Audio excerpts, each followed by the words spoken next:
प्रभु यीशु मसीह के नाम में आप सबको जय मसीह की।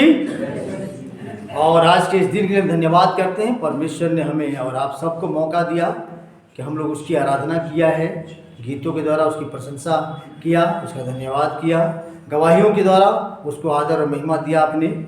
और आज के वचन जो है मनन करने के लिए प्रकाशित वाक्य उसका 3 अध्याय उसकी 11 आयत को हम पढ़ेंगे। मैं शीघ्र आने वाला हूँ, जो कुछ तेरे पास है उसे थामे रहे कि कोई तेरा मुकुट छीन न ले। आमीन। प्रभु आशीष दे। क्या कहता है? मैं शीघ्र ही आने वाला हूं। कौन? प्रभु यीशु मसीह। कोई गया है और वो जाने वाला कौन है? प्रभु यीशु मसीह। और गया कहां? स्वर्ग गया, पिता के दाहिने हाथ बैठा हुआ है। और वो कहता है मैं देख फिर शीघ्र आने वाला हूं। शीघ्र शब्द जो लिखा है ये हमें और आपको समझना है। इसका मतलब है वो कब आ जाएगा हमें और आपको नहीं मालूम। अगर मैं एक बात कहूं आप लोगों से, अगर आपके घर पता चल जाए प्रधानमंत्री जी आने वाले हैं, राष्ट्रपति आने वाले हैं, मुख्यमंत्री आने वाले हैं, तो आप क्या करेंगे?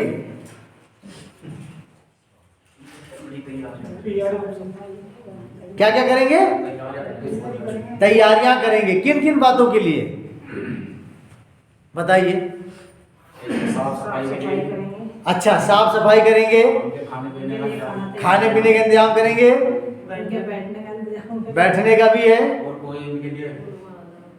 हाँ सौगात के लिए कुछ, हाँ बढ़िया वाला माला, मोटा वाला माला, ओके। नोटों की माला, और नोटों की क्या बात है।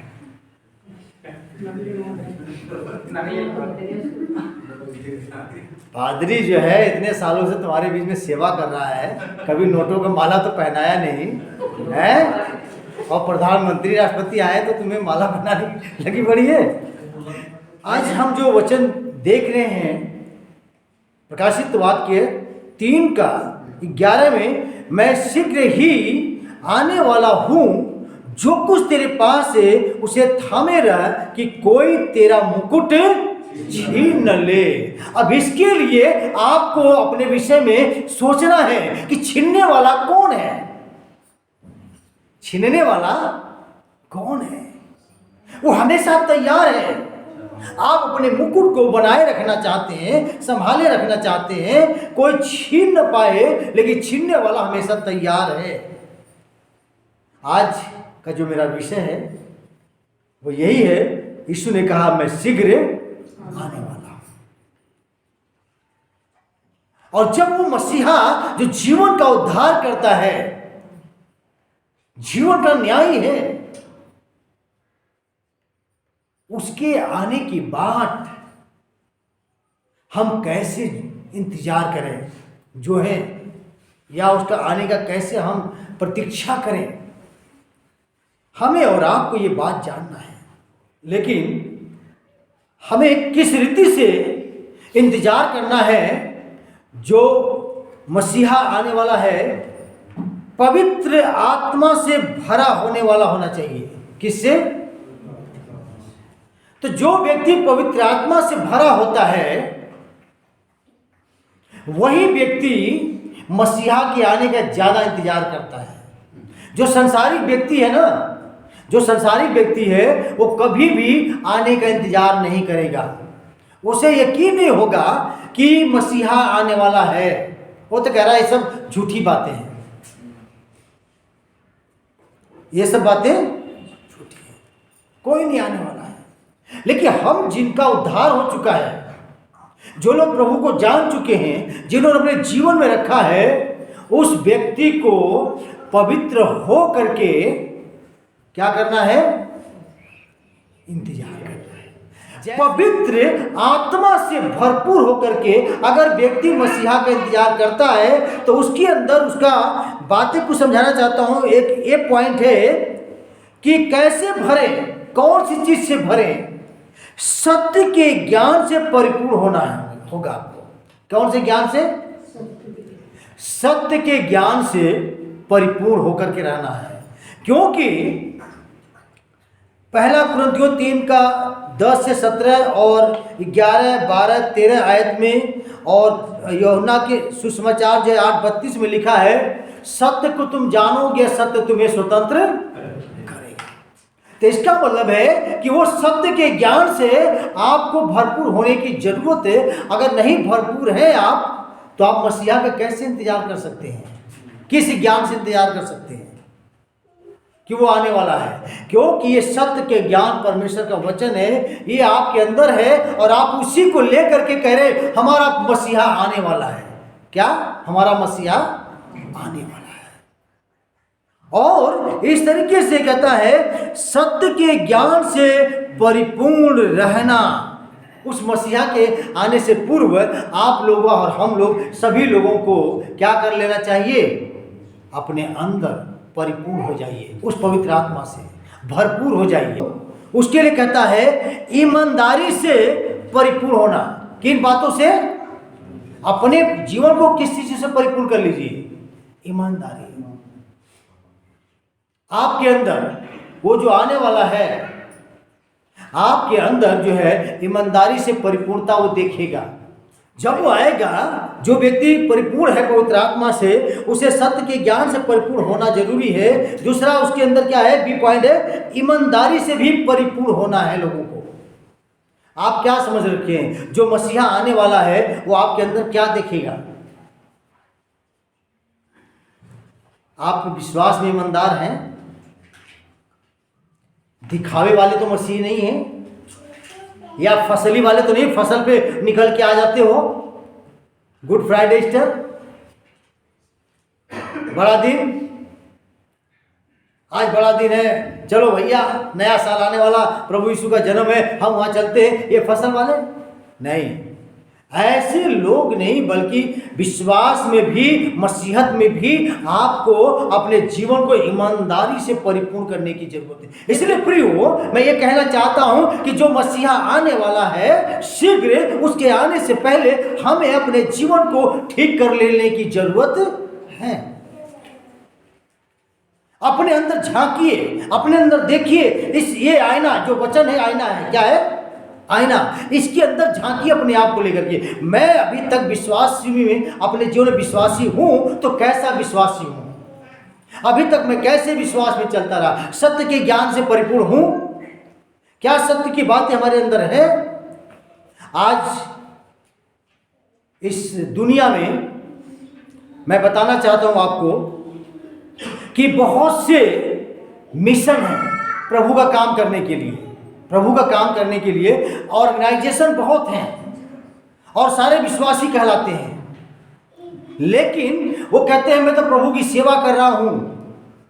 कई जगह जाते हैं लोग और जाके बोलते हैं कि हमें पास्टर्स लोगों के लिए सपोर्ट देना है। क्या करना है? सपोर्ट देना है, और हमें उनको जरूरत को पूरा करना है, मेरे बोझ है। लेकिन होता क्या है? वो लोग बड़े ईमानदार होते हैं, वो लोग सपोर्ट करते हैं कि ठीक है, परमेश्वर के राज्य का जो काम करने वाले लोग हैं उनको हम देंगे, सपोर्ट करेंगे। लेकिन वो जो सपोर्ट लेके आते हैं, जितना देना चाहिए उतना देते नहीं है। वो बेईमान हो जाते हैं। वो बेईमान है लोग। उनके बहुत जल्दी 4 व्हीलर आ जाते हैं, बहुत जल्दी उनके घर बन जाते हैं, उनके बहुत जल्दी बंगले बन जाते हैं, उनके बैंक बैलेंस हो जाते हैं। क्यों? क्योंकि पास्टर को कितना देते हैं? मान लीजिए 20,000 रुपया अगर देना है तो 2,000 रुपया देंगे, 10वां हिस्सा देंगे। ऐसे बहुत से मिशन है, ऐसे बहुत से ऑर्गेनाइजेशन है, लेकिन इन्हीं में बहुत से लोग ईमानदार भी हैं। जो मिलता है वो ईमानदारी से उस सेवक को देते हैं। बहुत से लोग, बहुत से मिशन वाले हैं। आपको बताऊं, उनका FCRA बंद हो गया, पैसा आना बंद हो गया। जो चर्च सपोर्ट करता था, जो कलीसिया के लोग इकट्ठे करके देते थे बाहर से, वो बंद हो गया।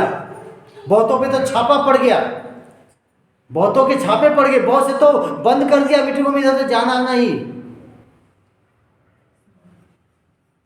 ईमानदार कहां से हैं? कहां से पवित्र आत्मा से भरपूर है?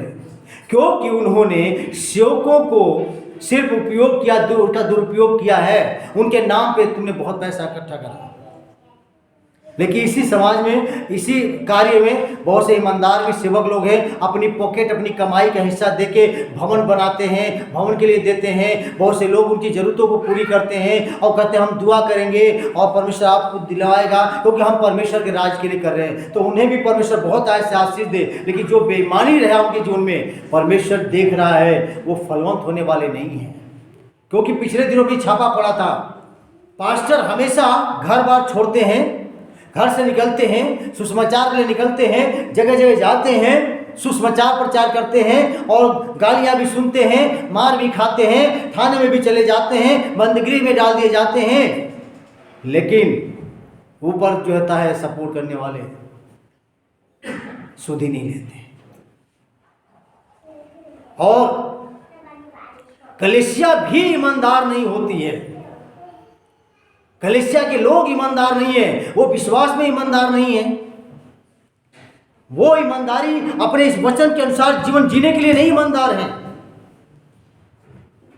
एक पास्टर परिवार इतना और एक पास्टर को वो संभाल नहीं पाते हैं। अगर हर दुनिया की कलीसिया चर्च के लोग जो है अपने पास्टर को, एक व्यक्ति को अगर संभाल ले, तो पास्टर को कोई संस्था में जाने की जरूरत नहीं। कलीसिया, तो कलीसिया को क्या करना चाहिए? अब पहले अपने चरवाहे को भी संभाले, वो अपनी बैठने की जगह भी बनाए, आराधना के लिए जगह बनाए, तो किसी का कोई दबाव नहीं है। फिर वहां ईमानदारी होगी, बेईमानी नहीं होगी। इसलिए प्रियो, हम लोगों को अपने जीवन में जब मसीह के पास आए हैं तो याद रखिए वो मसीहा शीघ्र आने वाला है। इसलिए अपने अंदर ईमानदारी से परिपूर्णता के लिए प्रार्थना किया करें, प्रभु हमें ईमानदारी से परिपूर्ण कर। मैं यही भी कहूंगा, जितने सपोर्ट करने वाले संस्था बनी हुई है वो अपने जीवन में ईमानदारी लाएं।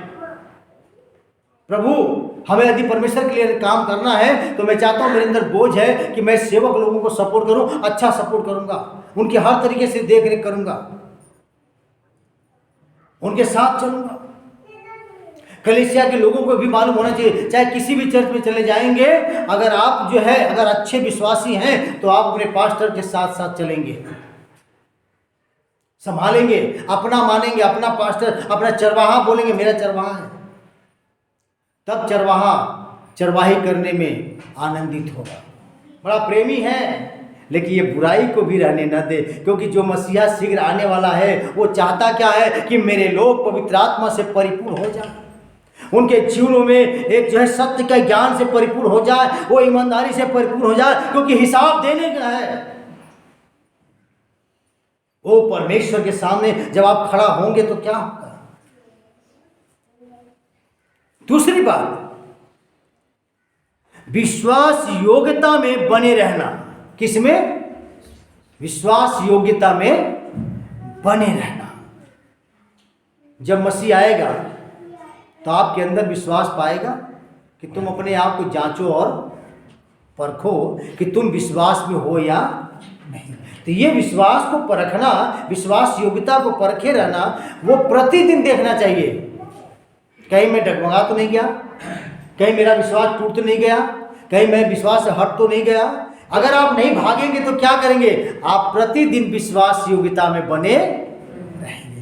तो जब मसीहा आएगा तो आप गर्व से कह सकते हैं प्रभु हम तो विश्वास योग्यता में है, तू जल्दी आ, शीघ्र आ, हम तो इंतजार कर रहे हैं, क्योंकि पूरी तैयारी कर रखा मैंने तो। हालेलुया। क्या आप तैयार हैं मसीहा के आने का? आप में कमी तो नहीं मिलेगी।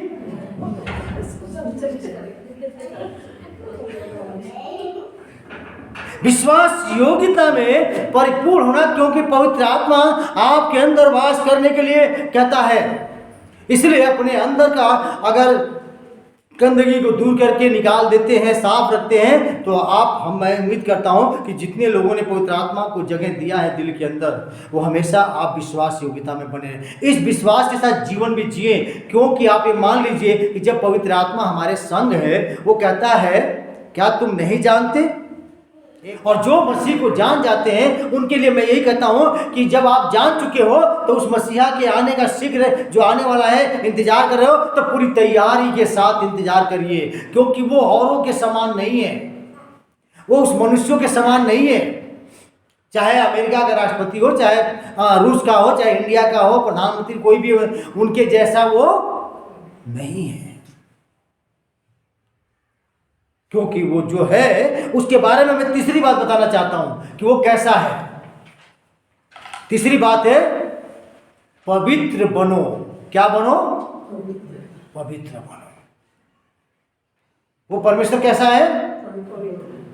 इसलिए मैंने कहा इस दुनिया के लोगों की तरह नहीं है। देश में सूट बदल लेने से परमेश्वर के सामने काम नहीं चलने वाला। पैसा दिखाओगे बैंक बैलेंस कि मेरे पास इतना है, काम नहीं चलेगा। प्रॉपर्टी दिखा दोगे मेरे यहाँ पे इतना है, लॉकर में इतना सोना भी है, कहता है इससे भी काम चलने वाला। फिर किन चीजों से काम चलेगा? उसके सामने कहता है, चाहे वो काला हो या गोरा हो, अमीर हो या गरीब हो, वो व्यक्ति वो चाहिए जो उसके सामने, जो उसने उसको ग्रहण कर रखा है और अपने आप को शुद्ध बनाए रखा हुआ है। हालेलुया। अपने आप को पवित्र बनाए रखा है, वो व्यक्ति चाहिए। वचन में लिखा है ना, पहला पतरस 1:15-16 में, जैसा तुम्हारा बुलाने वाला है वैसे तुम भी पवित्र बनो। क्योंकि जो परमेश्वर स्वर्ग का सिंहासन छोड़ के आएगा, इस दुनिया में आएगा, तो वो क्या चाहता है कि जैसे मैं पवित्र हूं, क्योंकि पवित्र होने के लिए उसने अपना वचन दे दिया है, देखो मैं पवित्र हूं, तुम भी पवित्र बनो। इसलिए प्रियो, हमारा प्रभु यीशु मसीह शीघ्र आने वाला है। इसलिए हमें और आपको उस मसीहा के आने से पहले कलीसियाओं को, हर व्यक्ति को प्रभु के सामने अपने आप को पवित्र बनाए, क्योंकि वो शीघ्र आने वाला है। वो क्या देखेगा हमारे अंदर? जब मेहमान आते हैं घरों में हमारे और आपके, तो आके हर चीज उनकी आंखें देखती हैं। आपके घर में एंटर करते हुए पहले देखेगा कि क्या हाल है। अगर दरवाजे पे ही जाले जुले लगे हों तो क्या कहेंगे? फिर अंदर जाके पता था जूते इधर कोई पड़ा है, कोई इधर पड़ा है, कोई सामान इधर बिखरा हुआ है, कुछ बिखरा हुआ है, लोग क्या कहेंगे? चादरें बिछा जो रखा है, गुड़ी मुड़ी रहती हैं, क्या है? एक मनुष्य जो आता है, हम उसका आदर सम्मान करने के लिए और उसको दिखाने के लिए कि हमारे घर की व्यवस्था कैसी है, हम कितना अच्छी तरीके से उस कार्य को करते हैं। तो आप समझ लीजिए कि इस दुनिया का सृष्टिकर्ता आ रहा है और वो कहता, देख मैं शीघ्र आने वाला हूं, देख मैं शीघ्र आने वाला हूं। इसीलिए तुझे क्या करना चाहिए कि अपने जीवन में ये 3 बातें जो परमेश्वर देता है कि पवित्र आत्मा से भर जाना, और जो पवित्र आत्मा से भर जाने का तात्पर्य ये है कि सत्य के ज्ञान से परिपूर्ण होना। दूसरा इसके अंदर भी है ईमानदारी से परिपूर्ण हो जाना। कहता है मैं शीघ्र आने वाला हूं, जो कुछ तेरे पास है उसे थामे रहो। क्या करके रहो? थामे रहो। उस वचन को थामे रहो, उस विश्वास को थामे रहो जो तुझ में है, जो तुझ में बोया गया है। इससे शैतान को चुभने न दे, क्योंकि शैतान तो तैयार है, कब मौका मिले और फाड़ खाएं। समझ में आया? कब मौका मिले और फाड़ खाएं। जो कुछ तेरे पास है उसे थामे रह कि कोई तेरा मुकुट छीन न ले। मुकुट कोई छीन न ले, यानी कि जो मुकुट तुम्हारे लिए है तुम्हें उसे वंचित ना कर दे। लेकिन परमेश्वर कहता है कि ये याद रख, उस मसीहा के सामने अगर खड़ा होगा तो तुझ में ये गुण पाया जाता है या नहीं पाया जाता है, उसके लिए तुझे क्या करना है? तैयार रहने की जरूरत है। सत्य ज्ञान, पवित्र आत्मा से परिपूर्णता, विश्वास योग्यता में भरपूर और पवित्रीकरण हमारे जीवन में बने रहने की जरूरत है। आप कहीं भी रहें, कोई भी काम कर रहे हैं, जो परमेश्वर को भाए, परमेश्वर आशीष दे और आपके कामों में, आपके जीवन में, परिवार में परमेश्वर बहुत ऐसे आशीष दे और इस वचन द्वारा परमेश्वर सबको आशीष दे।